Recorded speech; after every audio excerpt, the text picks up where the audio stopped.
with Eddie Glaude, who's got a book, several books, but the latest one now in paperback is Democracy in Black: How Race Still Enslaves the American Soul. Yeah. For those who aren't aware, what's the book about?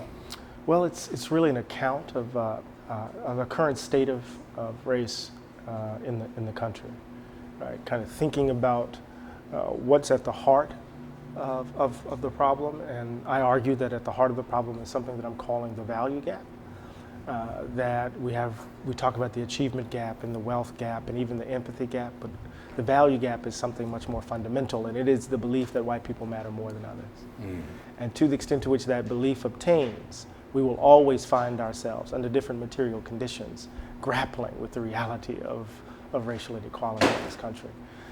And so I talk about how that value gap is not the possession of loud racists, but it's really evidenced in our habits, in the very ways in which we live. You learn the value gap by just simply driving around Philadelphia, driving around Princeton, right? Driving around your particular town or neighborhood.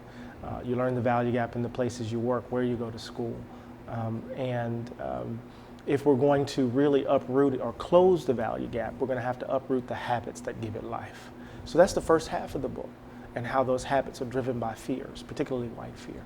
The second half of the book is really talking about black America and black politics, the ways in which we have been complicit, the failure of the black political class, right, in really speaking to the most vulnerable, to those on the margins, and how we're going to, what was required is a revolution of value, a much more imaginative politics. So let's establish a glossary of terms, because a lot of times people misunderstand things when you say black, white, mm-hmm. white supremacy. Mm-hmm. You know. So in terms of where we are in America in 2017, how do you define blackness? Well, so blackness is actually a broad category to really encompass a range of ethnicities that make up Black America, right? So.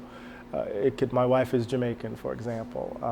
Our son is the result of a union between someone from the Jamaican diaspora and someone who can trace his roots to slavery in Mississippi. And so what I try to do is to say, when we talk about black people, when we talk about black people, right, what we're talking about is the wide range of ethnicities that make up the black community, those who are identified. Who are interpolated, to use Althusser's language, who are interpolated as black, understanding that there are differences within that category. But then I want to kind of single out, black Americans, right? Those people who can trace their ancestry to the institution of slavery, to the early founding of the country, that they are in some ways one ethnic group among many here. And we have to be mindful of those different histories as we kind of mobilize folks. But when we're interpolated on the street by police officers, those ethnic differences tend to collapse. Right. So legally, the Declaration of Independence, it says all men are created equal. We fought really hard for that. And then we got to the Obama era, and I think we felt good, at least I felt good. So yeah, some of us did. But then you frame your book within the position of this sort of myth of post-racial society. Yeah, I actually described President Obama as a Melvillian confidence man, selling us the snake oil of hope and change. Right? I mean, there's no doubt that the symbolic significance of his election mattered. My son, when he was elected, he was 9 years old. He became a grown man with black people in the White House. But he also grew up, right, with the odd juxtaposition and contradiction of a black man in the White House and Michael Brown in the street with a bullet in his head in the Canfield Apartments, Ayanna Mathis, Trayvon Martin, and we can just call the roll. And he also grew up in a time in 2008 when the economy collapsed because of greed. People robbing the coffers of the national government, and housing market collapsed where people lost their homes, and the job market collapsed where the last hired was the first fired. And he saw that the policy response of the Obama administration did not address the misery of black folk in this country in any substantive way. The only argument they could give us was that it would be worse if there were Republicans in office. And I didn't find that sufficient.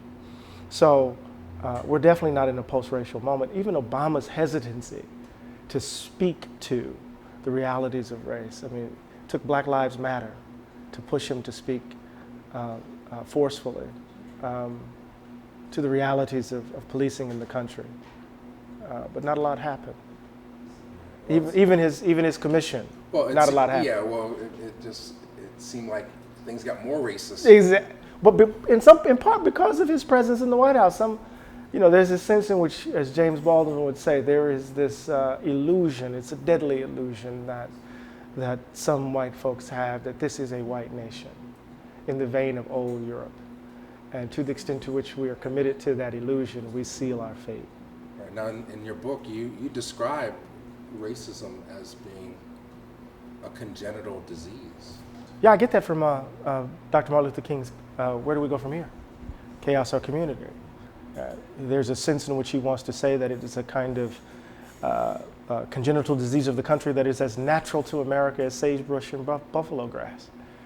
And if that's true, then the idea of us just simply singing Kumbaya or can we all get along, it's not a sufficient response.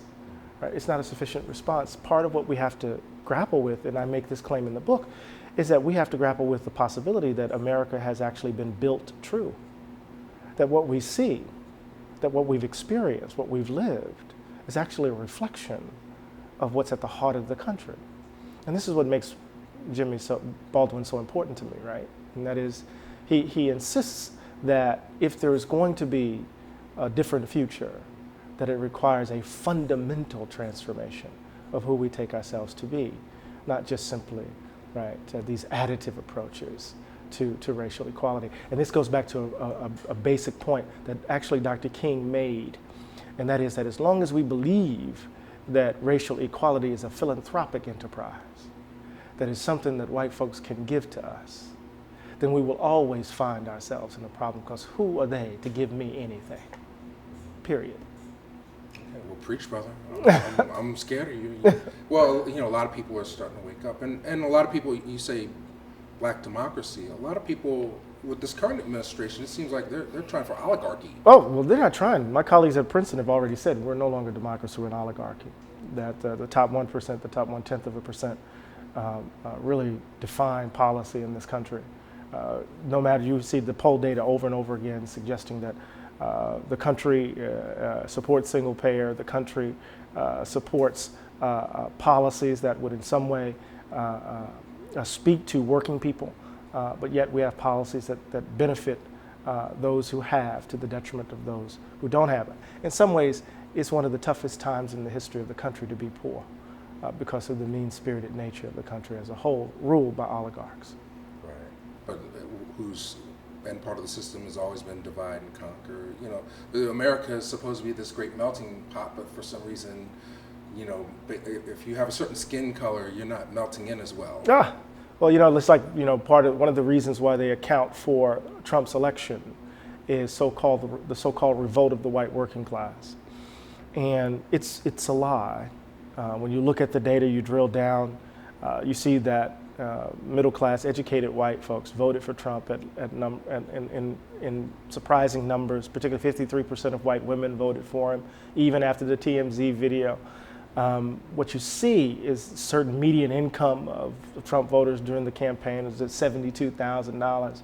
What they're talking about as a working class revolt is just really an attempt to turn the country back to a period where black and brown people are scapegoated for the country's ills, to kind of exploit the resentment of working class white folk, particularly working class high school educated white men who are in some ways suffering at rates of suicidality increasing, mortality rates increasing, opioid addiction increasing, because they see that the so-called American dream that was guaranteed to white folks, right, no longer applies to them because the top 1%, top 1/10% don't give a damn about poor working white people as much as they don't care about poor black and brown people. But there are going to be some people that are going to say, well, I voted for Trump, but I'm not a racist. I don't believe in those things. you know, I support my fellow man and so forth. I mean, was it just that sort of fear of, let's say, a fear of a black planet, like just trying to bring things back to the way things were, or was it that he was promising jobs, he was promising security? Well, I don't think he ever, you know, his political platform was never made clear, and we see it in its current instantiation as terribly unclear about what he stands for. But I think your point holds. I don't want to make the claim that all the people who voted for Donald Trump are rabid racists. That would be just wrong. Some people they may have voted for Bernie, like they see the system as being broken, and they just wanted to get the people say there's an attack on mainstream media, there's an attack on the establishment. This guy represented something that was anti-establishment. He also brought in a lot of racists and didn't do anything to curtail the support of people like KKK. But a lot of people they may hold within themselves, like I'm not racist, but then I think they benefit from that privilege. I think it was a convergence of insecurities. The reality of economic insecurity, the fact that people's homes are underwater, or aren't worth anything as much as it used to, right? That folks find themselves working harder for less, or if they're working at all. The fact is that they can't afford college because tuition rates have skyrocketed. They can't bequeath to their children dreams that they could have a better life than they actually live. Student loan debt passing credit card debt as the largest debt in the country. So there's economic insecurity, and that economic insecurity cuts across racial lines, right? It's happening in mid-America, and it's happening in the Bronx, and it's happening in Cabrini Green, it's happening across the country. Then there's demographic insecurity, and that demographic insecurity is important. The election of Barack Obama in 2008 scared the hell out of white America. For the first time in the history of the country, a president was elected without the majority of white people voting for him. And you know, Stephen Phillips wrote a wonderful book entitled "Brown is the New White," said that we need to stop trying to chase this median white voter. The coalition is already out there. And then you combine that with for the first time since we've been taking the data, there were more black and brown babies born in the country than there were white babies. So there's demographic insecurity. The immigration debate isn't about jobs. It's really about the browning of the country. Well, yeah, tanning of America. So when you combine economic insecurity, taking over. Yeah, when you combine economic insecurity with demographic insecurity, you wind up getting someone like Trump. So it is flat-footed to say that all of these folk are racist. That's just too simple. But what I like about your book is that you express some solutions, you know, for this. A lot of it is rooted in the political system. Mm-hmm. Well, I mean, I think we need to be much more creative. You know, Ralph Waldo Emerson says that, you know, God talks to us through our imaginations. I love that formulation. And I always tell my students, if that's true, then what is the devil doing? One of the more insidious things about the current world is that there's an all-out assault on what we can imagine as possible. Folks want us to settle for what is right in front of us, as opposed to imagining what could be. And that happens from white politicians to black politicians, as if we're cattle chewing cud. Every time the Democratic Party wants to do something, they come out and they try to herd us like cattle chewing cud, without putting forward concrete policy plans, concrete policy initiatives that will address specifically, right, the conditions of our community. So I think what I call for is a revolution of value. We have to change our orientation to politics. We have to change our orientation to each other. We have to fundamentally change our orientation to what ultimately matters. And that's going to require a strategy in the streets, a strategy in the voting booth, right? A strategy of how we engage each other day to day. And we're going to have to do that together. So I was, at the time that I wrote Democracy in Black, I was taken with what was going on with Black Lives Matter. I was extraordinarily excited about what was happening in North Carolina with the Forward Together movement. Since then, I've been excited about Jackson, Mississippi, electing Chokwe Lumumba. What's going on around the country, as you know, in Philadelphia, a progressive DA has been elected. In the context of Cincinnati and Atlanta, Fulton County, what we see, people transforming or or transforming the political process from the ground up without looking to Bernie Sanders as being a savior, but really beginning with the problems right in front of them.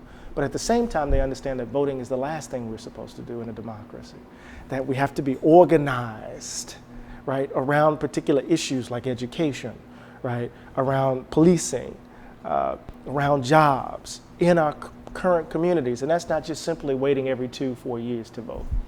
Absolutely. Well, certainly we outnumber the 1%, but our noses are barely above water. They control our thoughts.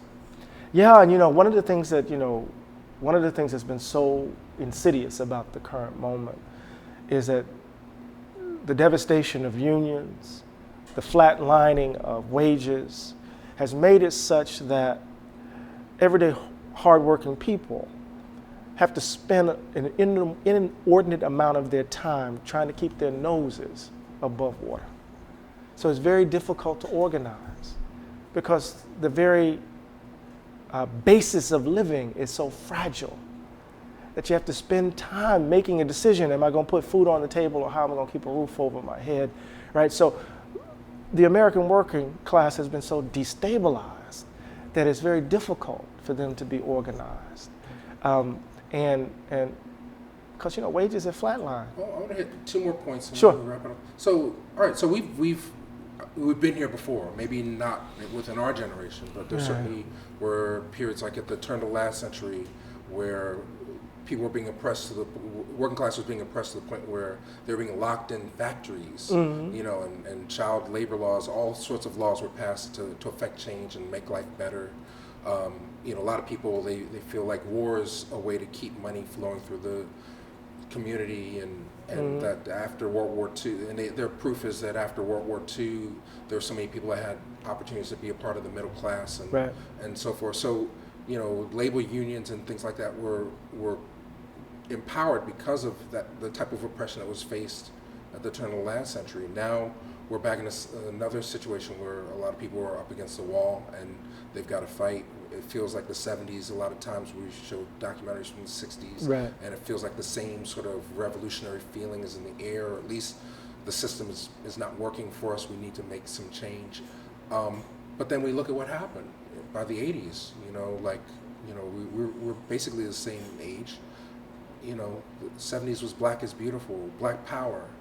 By 1980, you get Reagan, right? Age of Jerry Reagan. Curls and contact lenses. And, right. I mean, I know you went to Morehouse school days. There was a Black pride there, and you talk about the Cosby Show and how much pride there was there. And now, the younger generation looks at Cosby as fraudulent, because of the accusations of, and so it just seems like no matter how much power we have, there's something, you say, insidious that dismantles it. How can we not get fooled again? Freedom is not an end. Freedom is a practice. It's not an end. It's not something that you achieve and then you say, oh, I'm done. It's an ongoing practice. So, we had our Cosby Show, we had Spike Lee, they have Insecure in Atlanta, right? We had conscious hip hop. Folks are listening to 444. They're listening to Lemonade. They're listening to music that speaks to their moment in their time. We see what the complexity of Black Lives Matter. It's politically differentiating. People who are just simply centrist, who put their bodies on the line, and you see people who have a genuine progressive leftist vision. Politics is a messy game. Freedom is an ongoing effort. The only thing we have to do is be very mindful of the world that we want to inhabit, and to keep that vision in front of us day in and day out. And under different material conditions, you and I will find ourselves struggling to make that vision a reality. There's no golden age. There's no period when it was all good. There's no moment when the generations have turned their back on X, Y, and Z. It's just the different material conditions under which we struggle. And today, what we need are some vision dreamers. What we need are some folks who are willing to act on those vision dreams and to risk their all for it. Baldwin said in an essay he wrote on Dr. King that was published in Nobody Knows My Name, He said, what we're witnessing is the death of the West. The question is how long and how expensive the funeral will be. We're in the last throes, man. And we just got to be mindful of, in the gap, in the space that's made possible by the last throes, we have to put forward a very progressive and dynamic vision of who we want to be as human beings and the kind of world we want to live in. I'm Eddie Glaude, the author of Democracy in Black, How Race Still Enslaves the American Soul, and you're watching Real Black. Keep strong and keep fighting.